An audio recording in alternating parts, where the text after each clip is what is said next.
Sveiki, sportisti! Šodien šajā video es jums parādīšu, kā izstaipīties, izrullēties pēc smagiem treniņiem.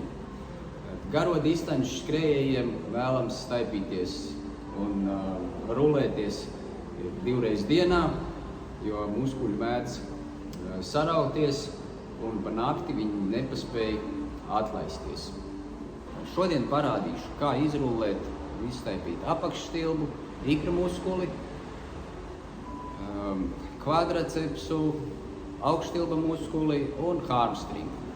Lai labāk atslābinātu muskuli, mēs izmantojam rulli. Šādu te rulli. Ja rullis nav, var izmantot lielo 2 litru kola pudeli, pieliet siltu ūdeni un izmantot viņu kā ruļļa vietā. Vēl bez ruļļa mēs varam izmantot šādas te masāžas bumbas. Šeit ir bez asumiem, šeit ir ar asumiem. Un varam veikt masāžu. Tātad, kāpēc tās masāžas vajadzīgas? Muskulis savelkās, pa nakti nepaspēja atlaisties.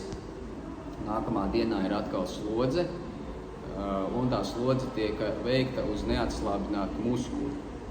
Muskulis vēl vairāk saspringst, viņš jau paliek ciets kā akmens, viņš sāk sāpēt. Un mēs vairs nevaram kvalitatīvi veikt treniņus. Tāpēc ir ļoti svarīgi tos muskuļus atslābināt. Viens no veidiem tas ir ar rulli. Ja muskulis jau sāp, tad rullēties ir sāpīgāk. Ja muskulis nesāp un to dara jau laicīgi, tad mēs varam izbēgt no šīm sāpēm. Tad ķersimies pie lietas.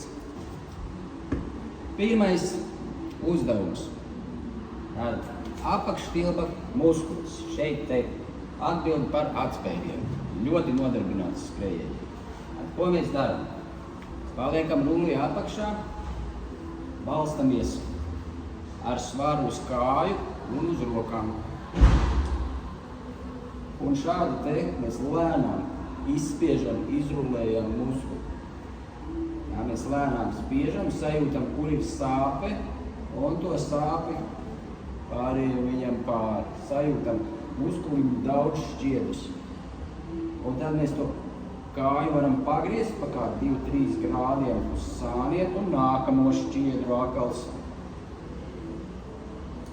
Šādi te mēs pildam, kamēr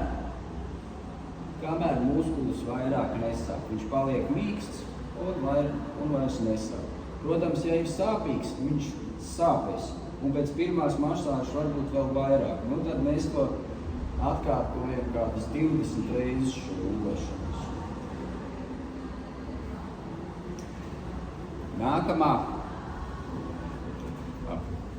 Nākamā muskuļu grupa ir šeit kvadraceps. Tā, kā to mēs darām? Līdzīgi tāpat. Balsts ir uz rokām un uz rulli.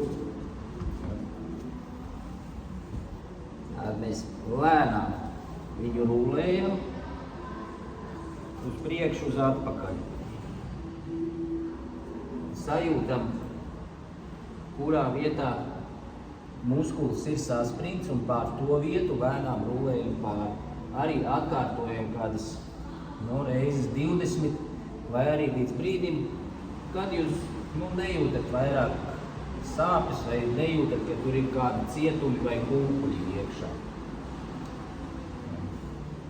Tā, līdzīgi kā iepriekšējā reizē ar apakšstilbu muskuli, arī šeit mēs pagriežam kāju pa dažiem grādiem uz sāniem un rullējam muskuli no sāna.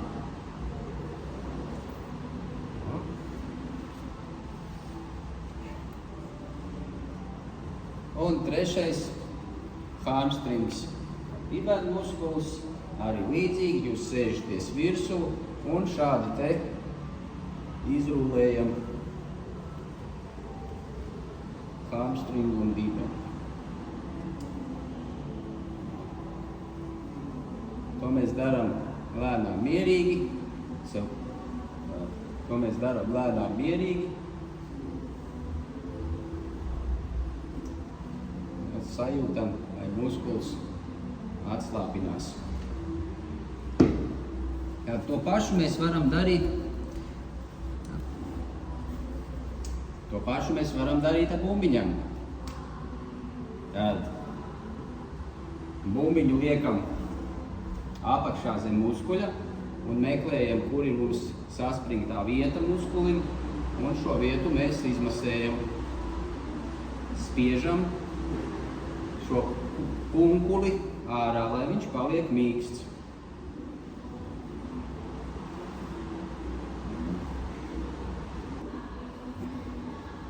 Paldies, tas arī viss šim video. Turpinam trenēties un rūpēties par savām kājām.